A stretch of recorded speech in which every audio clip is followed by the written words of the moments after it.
오늘 함께 읽을 말씀은 사무엘상서 24장 1절부터 22절 말씀입니다. 말씀도 좀 길고 설교도 좀 길고 여러 가지 좀 깁니다. 저와 한 절씩 교독하시겠습니다. 사울이 블레셋 사람을 쫓다가 돌아오매 어떤 사람이 그에게 말하여 이르되 보소서 다윗이 엔게디 광야에 있더이다 하니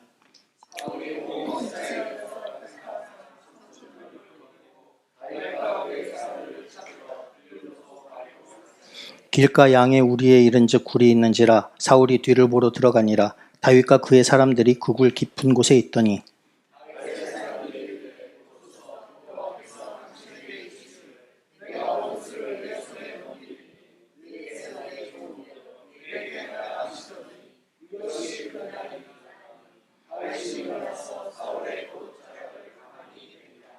그리한 후에 사울의 옷자락 뱀으로 말미암아 다윗의 마음이 찔려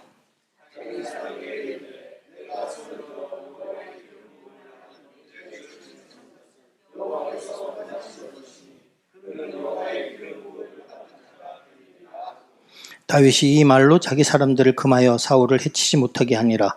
사울이 일어나 굴에서 나가 자기 길을 가니라.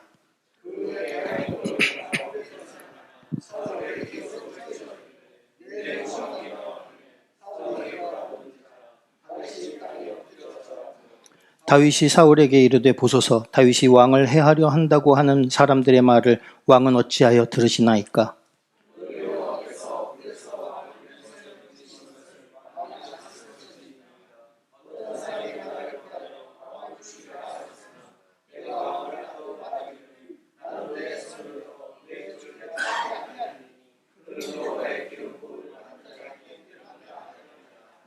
내 아버지여 보소서 내 손에 있는 왕의 옷자락을 보소서 내가 왕을 아껴 말하기를 나는 내 손을 들어 내 주를 해하지 아니하리니 그는 여호와의 기름을 부음 받은 자이기 때문이라 하였나이다.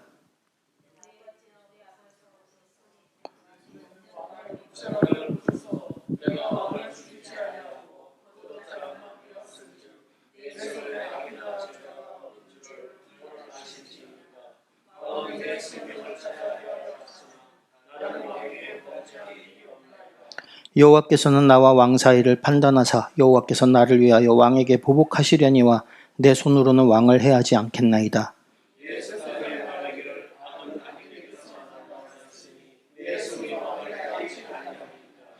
이스라엘 왕이 누구를 따라 나왔으며 누구의 뒤를 쫓나이까? 죽은 개나 벼룩을 쫓음이니이다.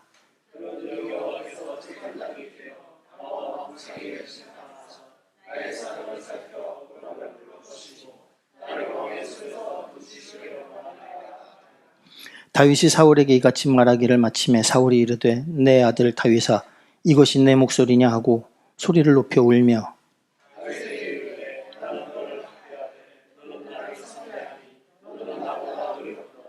내가 나 선대한 것을 오늘 나타냈나니 여호와께서 나를 내 손에 넘기셨으나 내가 나를 죽이지 아니하였도다.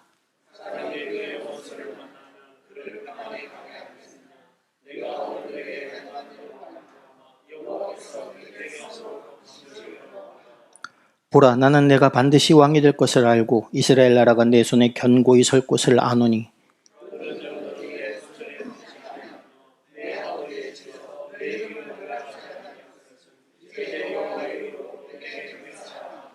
함께 읽겠습니다. 다윗이 사울에게 맹세하매 사울은 집으로 돌아오고 다윗과 그의 사람들은 곳으로 올라가니라. 아멘. 몇 년 전 인터넷에 아주 화제가 되었던 글이 하나 있었습니다. 이 세상에는 머리가 대단히 좋아서 공부를 잘했고 성격이 좋아서 친구도 많고 키도 크고 잘생긴 데다가 돈도 잘 버는데 부모님께 극진하게 효도도 잘하는 사람이 있다는 것이었습니다. 그게 누구냐 하면 엄마 친구 아들이라는 것이죠. 이 글이 단기간 안에 정말 많은 사람들의 공감을 샀었습니다. 거의 모든 사람들은 한 번쯤은 다른 누군가와 이런 비교를 당해보았기 때문입니다. 그것도 다른 사람이 아닌 부모로부터, 특히 주로 어머니로부터 많이 비교를 당해봤기 때문에 그 사람의 정체가 엄마 친구 아들이라는 것이죠. 예전에 저명한 인지심리학자인 김경일 교수 강의를 들으면서 인상적으로 느꼈던 게 몇 가지 있었습니다. 그 중에 하나는 인간이 가장 싫어하는 것이 불안이라는 겁니다. 슬픔도 싫어하겠고 공포를 좋아하는 사람도 없을 것입니다. 분노나 지루함도 마찬가지겠죠. 이거 모든 거 다 싫어하는데 그중에서 사람이 가장 싫어하는 것은 불안이라는 겁니다. 그 이유는 불안한 상태에서 그 이후에 오는 감정 상태가 훨씬 더 크게 증폭돼서 느껴진다는 거죠. 그래서 불안할 때 맞으면 정말 아픕니다. 불안할 때 느끼는 고통은 훨씬 더 고통스럽습니다. 그리고 불안할 때 화가 나면 주체가 안 됩니다.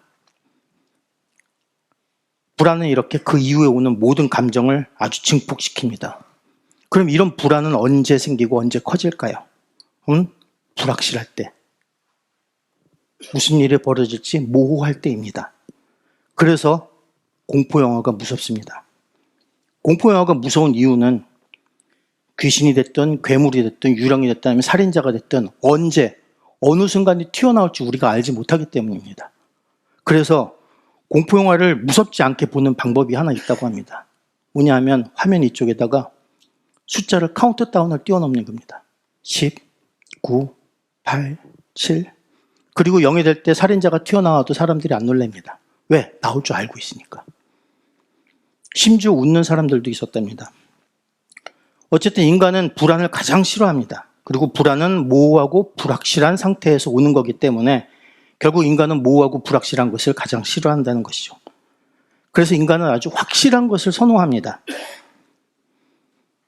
25% 할인이라는 문구보다 3회 구매하면 네 번째 무료라는 이 문구를 사람들은 더 좋아합니다. 왜?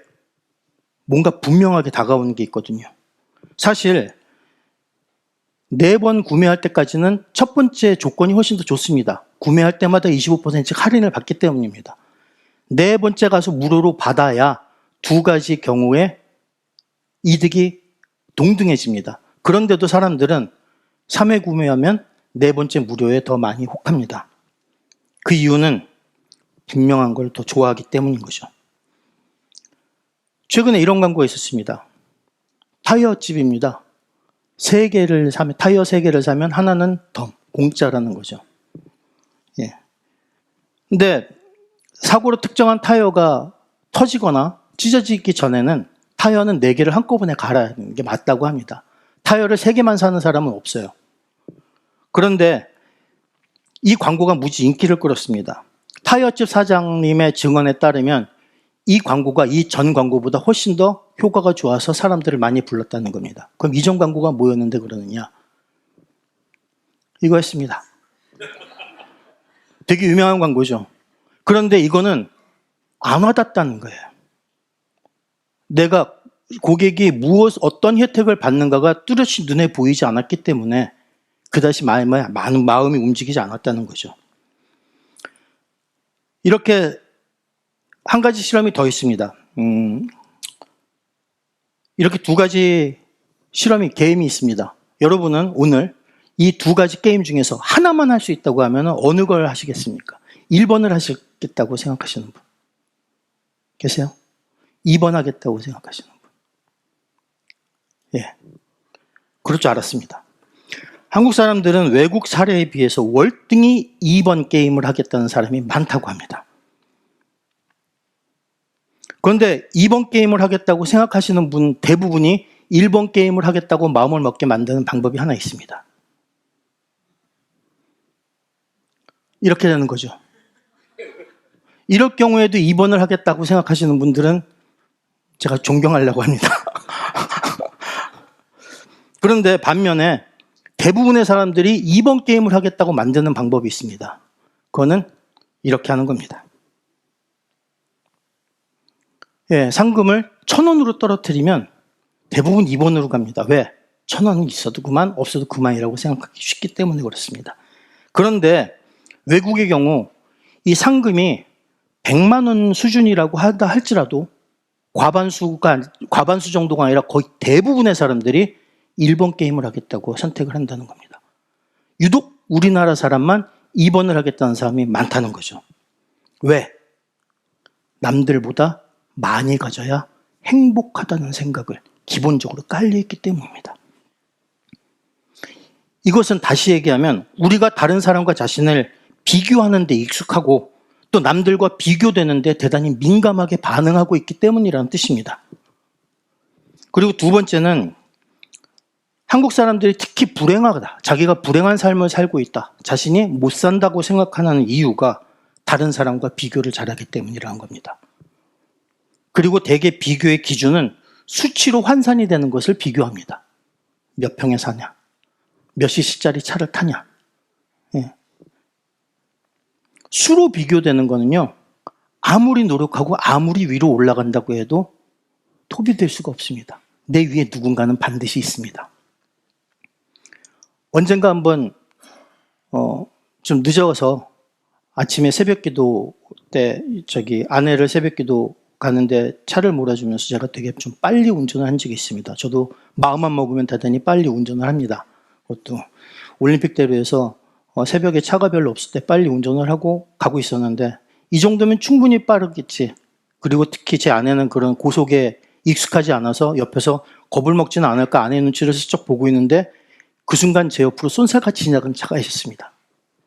저보다 시속 한 20km는 더 빨리 지나갔던 차였습니다. 그때 피식 웃으면서 제가 그 얘기했습니다. 그래, 뛰는 놈 위에 나는 놈이 있는 법이지. 아무리 뛰어나도 나보다 잘난 사람은 있습니다. 그래서 비교는 둘 중에 한 가지 결과만 나옵니다. 하나는 교만입니다. 두 번째는 질투입니다. 남들과 비교로 교만해지는 것, 그거 그리 쉽지 않습니다. 그러니 대부분의 사람들이 남과의 비교를 통해 받는 감정은 질투, 후회, 열등감, 불안감이라 아주 부정적인 감정만 남게 됩니다. 얼마 전에 끝난 드라마 연인을 보신 분이 계신지 모르겠습니다. 제 주위에는 연인을 재밌게 보신 분들이 많습니다. 임마누엘 교회 성도분들은 TV 드라마 같은 것을 보는데 시간을 허비하지 않고 늘 성경 말씀을 가까이 하시고 말씀 읽고 묵상하고 기도하는 것만으로도 시간이 부족할지 모르겠습니다. 드라마 연인에 나오는 인조는 2차례 외란을 겪었던 선조와 함께 조선 왕들 중에서 가장 찌질하고 못난 왕 중에 한 명입니다. 끊임없이 불안해하고 끊임없이 주변 사람들을 질투했습니다. 선조는 구국의 영웅이었던 이순신, 자기 신앙인 이순신도 질투했습니다. 인조는 자기의 실정으로 인해서 청에 볼모로 끌려갔다 온 자기 아들 소현세자도 질투했습니다. 그런 질투로 아들을 독살해버리고 청에 같이 끌려갔다 돌아온 사람들을 핍박하고 학대하고 죽입니다. 질투에 눈이 멀어서 아들이 자신의 왕위를 노린다고 오해하고 아들이 그렇게 구해주고자 애썼던 그 귀한 포로들을 역적을 꾀한 무리라고 잡아들이라고 명령을 내립니다. 그런데 극중에서 이 왕의 의도가 잘못된 것을 알면서도 왕의 명령을 받아서 이들을 잡아들이는데 앞장서는 인물이 나옵니다. 장철이라는 인물입니다. 그는 그 역적의 무리라고 이제 모함을 받은 사람들의 우두머리가 실은 어렸을 때 잃어버린 자기 아들이란 걸 압니다. 그걸 제자가 알았습니다. 스승님의 아들입니다. 라고 얘기하는데 그 제자에게 얘기합니다. 죽여라. 왜요?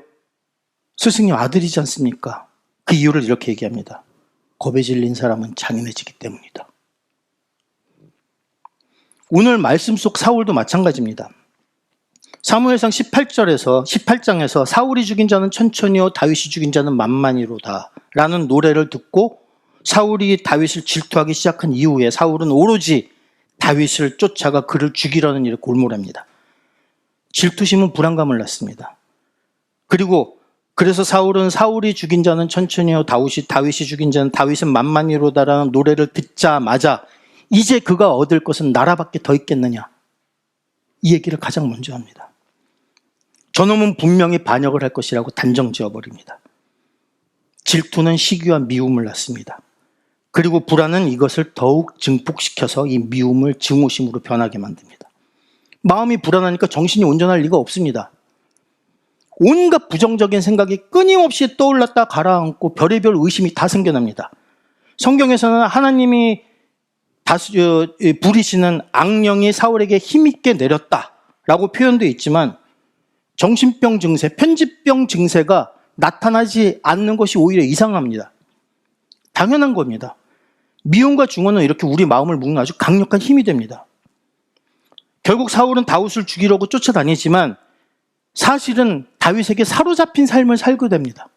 그는 이스라엘의 왕으로서의 역할을 제대로 수행하지 못하고 오로지 다윗에게만 꽂혀서 다윗의 꽁무니만 쫓아다니다 생을 마감하게 되는 겁니다. 불쌍한 인생입니다. 이스라엘의 왕으로서 그의 마음속을 채워야 할 것은 오직 하나님이어야 하고, 그리고 그가 온통 궁리를 해서 마음을 써야 할 대상은 이스라엘 백성이었습니다. 그런데 그의 머릿속에는 오로지 다윗뿐이었습니다. 그렇게 다윗 쫓다가 다윗을 거의 손에 넣을 뻔했지만 23장에서 블레셋이 쳐들어와서 다윗 쫓던 거 멈추고 블레셋과 싸우러 돌아가야 했습니다. 그런데 웬일인지 블레셋이 쉽게 물러납니다. 다시 돌아온 사울이 궁금해하는 것은 백성의 안위가 아니었습니다. 다윗의 행방이었습니다. 사울이 듣고자 하는 소리는 하나님의 뜻, 하나님의 음성이 아니라 다윗의 행방에 관한 소리. 그리고 그가 듣고 싶은 소리는 다윗의 행방에 대한 정보였습니다. 그러다 보니 그에게 들리는 소리는 다윗이 어디 있더라, 어디에 나타났더라 라는 제보뿐입니다. 우리는 살면서 무엇에 가장 마음을 쓰고 있을까요? 우리가 어디에 마음을 쓰고 있는가에 따라서 가장 먼저, 가장 크게 우리 귀에 들리는 소리가 결정됩니다. 우리는 말로는 하나님의 소리를 듣고자 하지만 정작 하나님의 음성을 듣는 거 그리 쉽지 않습니다. 왜?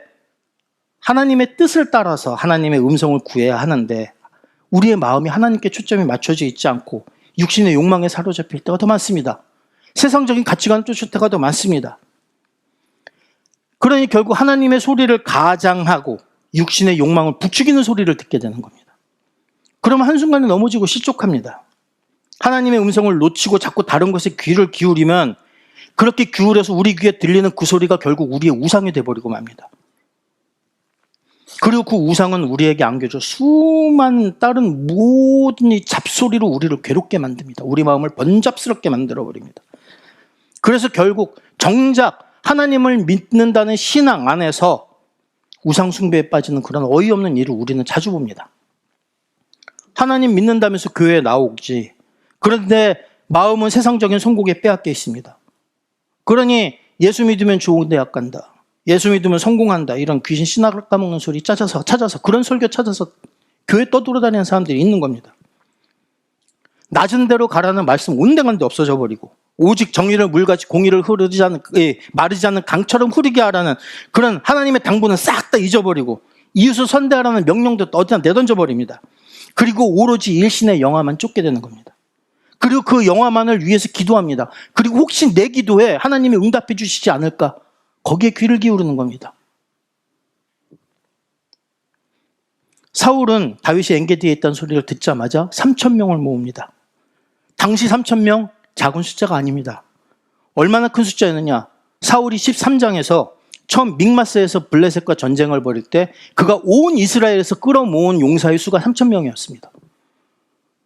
그러면 사울에게 다윗을 죽이는 건 지극히 개인적인 일입니다. 그럼에도 불구하고 사울은 이것을 블레셋과 전투를 벌일 때만큼이나 공적인 일로 받아들이고 있다는 겁니다. 블레셋 전쟁하는 것보다 다윗 죽이는데 더 신경을 많이 쓰고 다윗 죽이는데 더 큰 비중을 두고 있었다는 것을 의미합니다. 엔게디라는 곳은 동굴이 많습니다. 험준합니다. 그런데 풀도 많아서 양을 치고 양을 먹이기가 좋은 곳이었다고 합니다. 돌이 많기 때문에 밤에 돌을 쌓아서 울타리를 만들기도 쉬웠다고 합니다. 오늘 말씀 속에서도 양의 우리를 보고 동굴을 찾아 사울은 그 안에 들어갑니다. 이곳까지 다윗을 추격해온 사울은 공교롭게 볼일을 보러 들어간 그 동굴 저 안쪽에는 다윗과 그를 따르는, 그를 추종하는 무리들이 있었습니다. 도망만 다니던 다윗에게는 절의 기회였습니다. 막다른 골목까지 쫓겨 들어온 상태였었습니다. 어쩌면 부하들 주장대로 하나님이 주신 기회였을지도 모릅니다. 주위 부하 모두는 사울을 어서 죽이라고 재촉합니다. 다윗에게 모든 여론이 사울을 제거하자는 대로 모아지는 겁니다. 다윗은 정치 지도자였습니다. 그죠? 정치 지도자들은 중대한 결정을 내릴 때 여론을 감안하지 않을 수 없습니다. 여론을 전혀 무시하고 임의대로 무언가를 결정하게 되면 아주 큰 반발을 당하고 정치적인 영향력과 지도력을 상실할 수도 있습니다.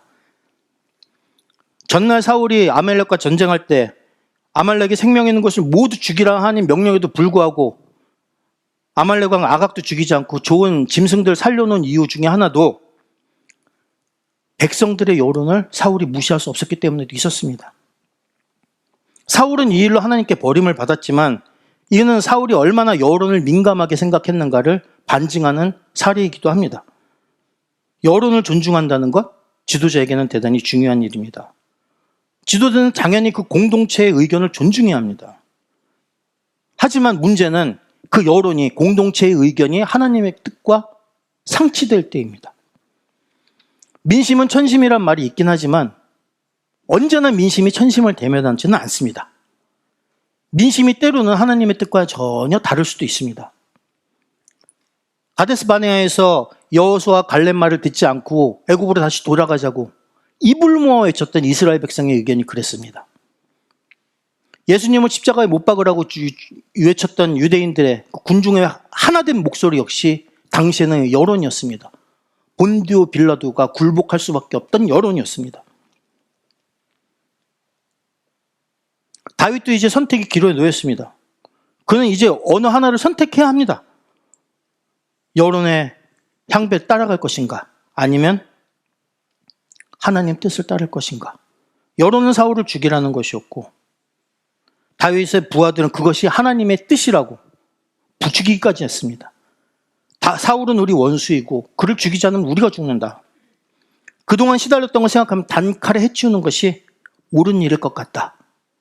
단순하지만 설득력 있는 논리입니다. 분명 원수를 갚을 수 있는 그런 완벽한 기회이기도 합니다. 모든 사람들이 다 그렇게 생각하고 권하고 있는데 이 기회가 다윗에게는 대단히 큰 시험이었던 겁니다. 이 사건을 통해서 다윗은 자기 내면의 가장 깊은 가치관을 그대로 드러내게 됩니다. 이때 다윗이 어떤 판단을 했을까요? 사람들이 모두 다 좋은 기회라고 말하는 것과 내가 바른 선택을 하는 게 다를 수 있습니다. 갈림길입니다. 모든 사람들이 좋은 기회라고 얘기하지만 그렇다고 해서 그것이 언제나 올바른 선택인가? 바람직한 선택일까? 예전에 그일라를 공격할 때도 부하들은 모두 말렸습니다. 같이 피신해 있는 400명을 숨어 다니는 처지에 신변 노출하는 위험한 일이라고 얘기합니다. 하지만 다윗은 이 말을 듣지 않았습니다. 논리적으로는 분명히 타당한 지적이었음에도 불구하고 사람들 전체의 의견 듣지 않고 하나님 뜻을 구하고 하나님께 물었습니다. 신앙의 길을 가다 보면 이렇게 곤혹스러운 상황에 처할 때가 있습니다. 물어보면 사람들은 다 그렇게 하라고 하는데 하나님이 원치 않을 것 같다는 생각이 들 때 있습니다. 그래서 때로는 힘들고 때로는 외롭고 때로는 간단하지 않고 심지어 고통스럽게까지 한 그런 일이 되고 맙니다. 사울이 가장 무력하고 방심한 하고 있는 그 순간에 주위 모든 사람들이 다 그를 죽일 좋은 기회가 왔다고 말하고 하나님이 만들어주신 기회라고 주장하고 있는데 그 잠깐 동안이나마 다윗은 얼마나 크게 고민을 했을까요? 다윗이라고 그런 충동이 일어나지 않았겠습니까? 여기서 사울을 죽이면 나는 우리는 이제 더 이상 떠돌아다닐 필요가 없다. 그런데 이때 다윗이 어떤 소리에 귀를 기울였는가 하는 거죠. 사실 하나님이 사울을 다윗에게 보내신 것은 오히려 큰 은혜를 베풀고 원수를 사랑으로 갚도록 하는 하나님이 마련해 주신 배려였습니다. 다윗은 이 사실을 알았던 것 같습니다. 그래서 그는 사울의 목을 베는 대신에 옷자락을 뱉습니다. 다윗은 여론보다 하나님 뜻을 따랐던 겁니다. 민심을 존중하긴 했지만 그렇다고 해서 그것을 하나님 뜻과 동일시하지 않았습니다. 민심이 때로는 하나님 뜻과 다를 수도 있다는 것을 알고 있었고 하나님 뜻이 민심과 다르다고 판단했을 때 지체 없이 민심 대신에 하나님 뜻을 따르겠다고 결심한 겁니다. 어쩌면 다윗은 사울의 옷자락을 잘랐지만 옷자락이 아니라 다윗의 그 왕권의 권위의 일부를 잘라낸 것일 수도 있습니다. 그래서 다윗은 사울의 옷자락을 벤 것만 가지고도 양심의 가책을 느꼈을 수 있습니다. 하나님의 기름 부은 자를 받은 자를 손대지 마라. 이 말은 종종 우리 잘못 해석되어서 교회 안에서 목사를 치면 안 된다 이런 별소리가 다 들리지만, 고대 이스라엘에서 기름은 딱 세 종류의 사람들, 왕, 대제사장, 그리고 선지자, 이 사람들에게만 부었습니다. 의미가 대단히 큽니다. 기름을 부었다는 것은 다른 사람과 구별해서 세웠다는 얘기고, 권능이 부여되었다는 얘기고, 위로부터 능력이 주어졌다는 것이고, 그래서 존경받아 마땅하다는 뜻입니다. 뒤집어 얘기하면 이제 하나님이 쓰시는 구원 사역의 도구가 되었다는 의미이고, 구원의 통로가 되었다는 의미입니다. 기름은 부음을 받았다는 것은 구원 이외에 다른 목적으로 사용되지 않는다는 것을 의미하기도 합니다. 구원 이외에 다른 목적으로 기름 부음 받았다는 그 타이틀을 전용하고 악용한다면 그것은 하나님 뜻에 정면으로 거역하는 일입니다. 따라서 기름 부음 받은 자는 다른 사람들의 구원을 위해서 자신의 인생을 모두 다 바쳐야 하는 사람들인 것입니다. 그런데 기름 부음 받은 사울은 다른 사람의 구원, 이스라엘 백성을 위한 어떠한 일을 했나?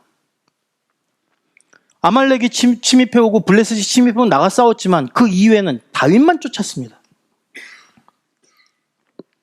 다윗도 기름 부음 받은 자였고, 기름 부음 받은 다윗은 사울이 어떻게 행동하건 간에 그가 기름 부음 받았다는 그 이유 하나만으로 사울을 죽일 수는 없었습니다. 그런데 이것은 실은 다윗 본인에게도 유익한 일이었습니다. 전례가 만들어지는 일이거든요. 주위 부하들에게 기름 부음 받은 자에게 손대서는 안 된다는 교육을 시키는 겁니다. 심지어 마피아 조직도 상대방의 보스를 죽인 사람은 보스로 추대할 수 없다는 암묵적인 룰이 있습니다. 있다고 합니다. 제가 그 안에 있진 않았으니까. 어느 것이 진짜 하나님의 음성일까? 사울이 내 손 안에 들어온 것이 하나님이 주신 기회일까? 아니면 시험일까? 이것을 어떻게 분별해야 할까? 이것이 현실을 살아나가면서 하나님의 음성을 분별하기 어려운 이유입니다. 우리의 충동, 사람들의 속삭임, 유혹, 이런 것들은 절대적으로 우리에게 이롭게 들릴 때가 많습니다. 편리주의도 있습니다. 그걸 선택하면 편하게 내가 원하는 일, 내가 바라는 일이 이루어집니다. 하지만 하나님의 음성은 그렇지 않을 때가 오히려 더 많습니다. 이것이 우리가 어떤 중대한 결정을 내려야 할 때 반드시 유념해야 하는 점입니다. 모든 사람의 의견이 한결같이 옳다고 말할지라도 하나님의 뜻이라는 확신이 있기 전에는 섣불리 움직여서는 안 된다는 것입니다. 그리고 하나님 뜻이 무엇인지 바르게 알게 된다면 아무리 사람들의 의견이 일치된 의견이 그거에 반대되는 방향을 가리킨다 할지라도 절대적으로 하나님 뜻을 따라야 한다는 것입니다. 그래서 사도 바울도 이것을 강력히 요구했습니다. 어리석은 자가 되지 말고 오직 주의 뜻이 무엇인가 이해하라. 다윗이 사람들의 일치된 의견 따르지 않고 하나님의 뜻을 따른 것, 이것이 다윗의 의로움입니다. 우리는 세상 살아나가면서 참으로 많은 적들과 마주칩니다. 우리를 음해하고 우리 것을 빼앗으려 하고 우리 신뢰를 배신하고 뒤통수를 치고 우리의 선의와 사랑을 악으로 갚는 사람들 종종 마주칩니다. 우리는 세상의 악에 맞서 싸워야 하는 사람들입니다. 그런데 예전에도 한번 말씀드렸다시피 그 싸움은 세상적인 방법으로 싸우는 것이 아니라 사랑과 선의와 의로 싸우는 싸움입니다. 그래서 그 싸움은 어렵고 힘든 싸움입니다. 그래서 우리 힘만으로는 할 수 없는 싸움이기도 합니다. 그런데 그렇기 때문에 우리의 그 싸움이 세상을 변화시킬 수 있는 힘을 발휘합니다. 그 싸움에서 우리가 세상을 이길 수 있는 기회가 됩니다. 왜? 우리를 함께 싸워주시는 분이 계시기 때문입니다. 사실 사울의 경우를 보면 알 수 있듯이 내가 아무리 원수를 향해서 치열한 믿음과 증오의 마음을 품고 있어도 이 미움과 증오가 그 원수에게 어떠한 영향도 미치지 않습니다. 원수에게 어떠한 해도 끼치지 않습니다. 지푸라기로 인형 만들어가지고 100번을 거기다 바늘 쑤셔도 그것 때문에 원수가 무좀도 안 걸립니다. 오로지 이 감정을 품고 사는 내 내면이 그 부정적인 감정에 사가 들어가는, 썩어 들어갑니다. 내게 전혀 도움이 안 됩니다. 그래서 하나님께서는 그들이 실족할 때 그때 내가 보복하리라. 그들의 환난 날이 가까우니 그들에게 닥칠 그 일이 속히 오리로다 라고 말씀하신 겁니다. 잠언에서는 이렇게 말씀하십니다. 너는 악을 갚겠다 말하지 말고 여호와를 기다리라. 그가 너를 구원하시리라. 이렇게 당부하시는 겁니다. 하나님께서 갚아주시겠다는 약속을 믿고 기다리면 하나님께서 해결해 주실 것이라는 겁니다. 예수님은 오셔서 더 구체적으로 말씀해 주셨습니다. 나는 너희에게 이르노니 너희 원수를 사랑하면 너희를 박해하는 자를 위하여 기도하라. 이같이 한즉 하늘에 계신 너희 아버지의 아들이 되리니 이는 하나님이 그 해를 악인과 선인에게 비추시며 비를 의로운 자와 불의한 자에게 내려주심이라. 아멘. 원수를 사랑하고 박해하는 자를 위하여 기도해야 우리는 비로소 하나님의 자녀가 될 수 있다는 것이고 비로소 우리는 구원을 받을 수 있다고 얘기하시는 겁니다. 로마서에서는 이렇게 얘기합니다. 내 사랑하는 자들아 너희가 친히 원수를 갚지 말고 하나님의 진노하심에 맡기라. 기록되었으되 원수 갚는 것이 내게 있으니 내가 갚으리라고 주께서 말씀하시니라. 내 원수가 줄이거든 먹이고 목마르거든 마시게 하라. 그리함으로 내가 숯불을 그 머리에 쌓아놓으리라. 악에게 지지 말고 선으로 악을 이기라. 아멘. 주님께서는 원수 갚는 것이 당신에게 있다고 말씀하셨습니다. 이 말씀에 따라 모든 것을 하나님께 맡기라는 겁니다. 원수 갚을 능력도 없으면서 기도도 하지 않고 미워하기만 하면 그거는 본인을 지옥으로 밀어넣는 미련한 일이 되는 겁니다. 다윗은 사울의 옷자락을 가만히 잘라낸 다음에 사울이 떠난 뒤에 예를 지켜서 그를 부립니다. 내 주 왕이여. 그리고 엎드려 절합니다. 끝까지 자신의 입장과 처지를 넘어서는 행동하지 않습니다. 그리고 자신의 선한 의도를 항변합니다. 아니 오히려 생명의 경각에 달린 위기 상황에 이르도록 자신을 떠나지 않고 충심으로 따르는 그 600명이라는 되는 부하가 보는 앞에서 자신을 죽은 개와 벼룩에 비유합니다. 다윗은 나름 이스라엘의 손꼽히는 용사이자 장군인데 자신을 지극히 낮추고 감히 비교도 안 될 미천한 존재로 그렇게 인식시킴으로써 사울의 적대감을 완화시키고 그리고 관계를 회복시키려는 노력을 하는 겁니다. 반면 크게 울면서 너는 나보다 의롭다라고 한 사울의 말은 어떨까요? 그의 눈물은 그 당시에 그 순간에 격한 감정으로 흘린 그런 눈물 그 이상도 이하도 아니었습니다. 내가 나보다 의롭다라고 말했기 때문입니다. 사울이 진정으로 뉘우치고 회개했다면 너는 의롭고 나는 죽어마땅한 죄인이다 라고 얘기했어야 하는 겁니다. 이런 자복이 없이 너는 나보다 의롭다. 나는 불의하지 않다. 최소한.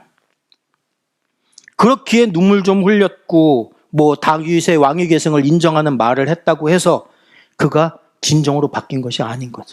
우린 주목해야 합니다. 만약 진정으로 뉘우치고 마음을 돌이켰다면 그는 다윗에게 함께 기브아로 돌아가자고 청했을 겁니다.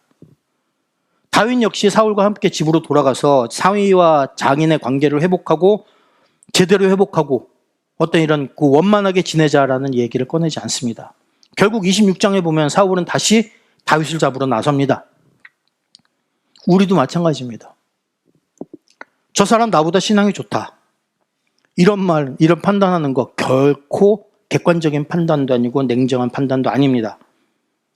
우리는 뼛속 깊이 우리가 죄인이라는 생각을 가지고 자각하고 있어야 진정한 회개가 우리 안에서 일어납니다.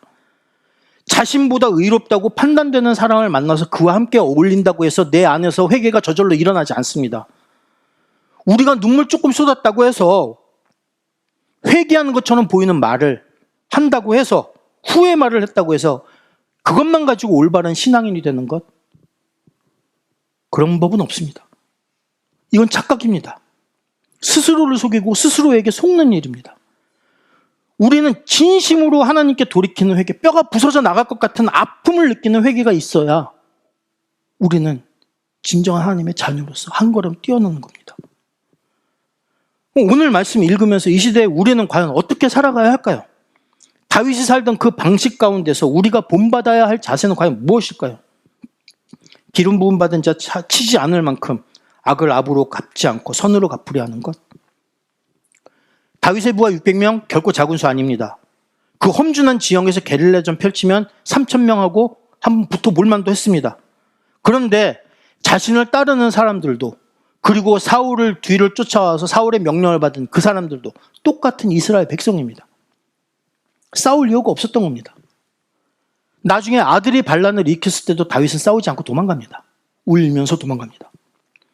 사울은 이스라엘의 왕이었지만 스스로에게든 다른 사람에게든 늘 적개심만 불어넣습니다. 다윗을 따를 거냐 아니면 나를 따를 거냐. 자기 안에 적개심을 부하들 안에 심어놓고 다른 사람에게 모두 분명한 선을 긋게 만드는 겁니다. 모두 다 하나님 백성이고 모두 다 이스라엘 백성인데 자기 편에 서야만 좋은 사람이다라고 얘기하는 겁니다.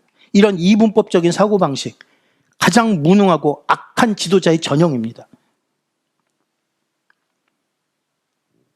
이런 모습을 보이면 결국은 자신의 권위만 악화되고 맙니다.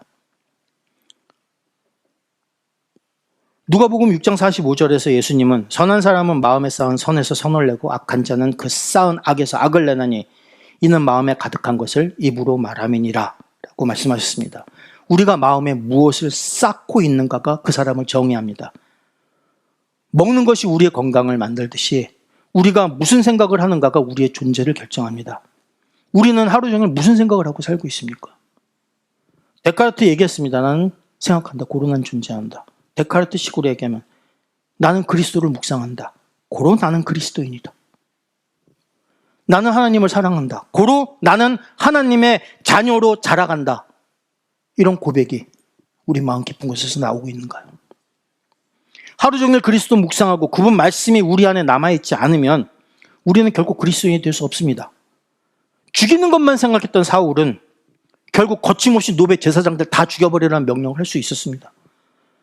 하지만 다윗은 그 광야에서 목숨을 부지하기 위해서 도망다니면서도 하나님만을 묵상했기 때문에 옷자락 자른 것도 마음에 찔리는 겁니다. 선한 생각을 하고 선한 말을 하고 선한 행동을 하게 되는 겁니다. 하나님 한 분만 바라보고 나를 쳐서 복종시켜야 하는데 그렇게 자존심이 무너져야 그리스도인이 될 수 있는데 알량한 자존심 내세우니 죽어도 그리스도인이 될 수 없습니다. 너는 나보다 의롭다.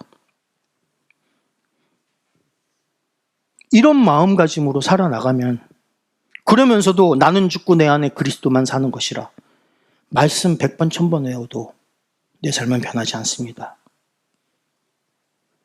너는 나보다 의롭다. 이 말은 하나님을 믿지 않는 불신자로부터 우리가 들어야 하는 말입니다. 이 사례에 대해서 강 목사님은 벌써 몇 번이나 설교 때 말씀하신 적이 있습니다. 우리가 하나님을 제대로 믿고 있다면 그래도 너는 신앙이 있으니까 나보다 좀 낫구나 라는 이야기를 듣게 되어 있습니다. 왜냐하면 자기들이 입만 열면 거짓말하고 생각하는 것은 세상의 그런 잘못된 방식 그대로 따라가는데 뇌물 받는데 부정도 저지르는데 때에 따라서 음란에 빠져서 허우적거리는데 너는 그렇지 않으니까 너는 우리보다 낫구나. 이런 이야기를 듣지 못하면 우리는 세상과 구별되지 않는 삶을 살고 있는 것이고 그럼 그리스도인이 아닌 겁니다. 우리가 이런 이야기를 불신자들로부터 듣기 위해서 살아나가야 하는 것은 아니지요. 그러나 날마다 하나님 묵상하고 늘 하나님 길로 가려고 노력하다 보면 이런 소리는 자연스럽게 들리게 된다는 얘기입니다. 믿으시기 바랍니다. 그래서 너는 나보다 의롭다는 말은 신앙인과 불신자를 구분하는 경계선이 되어줄 수 있는 것입니다. 오늘 말씀 붙들고 기도하시기 바랍니다. 나는 과연 세상의 방식을 따르는 것이 아니라 하나님 방식을 따르려 노력하고 내 주위 사람들 공통적인 여론에 휩쓸리는 것이 아니라 하나님의 음성을 듣고 그 음성을 따르려고 노력하고 있는가? 내 개인의 소욕에 집중하는 생각으로 내 안을 채우는 것이 아니라 종일 하나님 말씀을 묵상하는 것으로 내 생각을 채우고 있는가? 그래서 불신자들로부터 네가 나보다 의롭다라는 말을 들을 만한 그런 삶의 자세를 보이고 있는가? 돌아보시기 바랍니다. 하나님 말씀이 내 안에 살아남아서 마음에 선을 쌓고 그렇게 쌓인 선으로부터 선한 말과 선한 행동이 나와서 이 세상에 선한 영향력을 끼치는 그리스도인의 향기를 마음껏 뿜어내는 그런 하나님의 자녀가 되게 해달라고 주여 한번 크게 외치고 한 목소리로 기도하시겠습니다.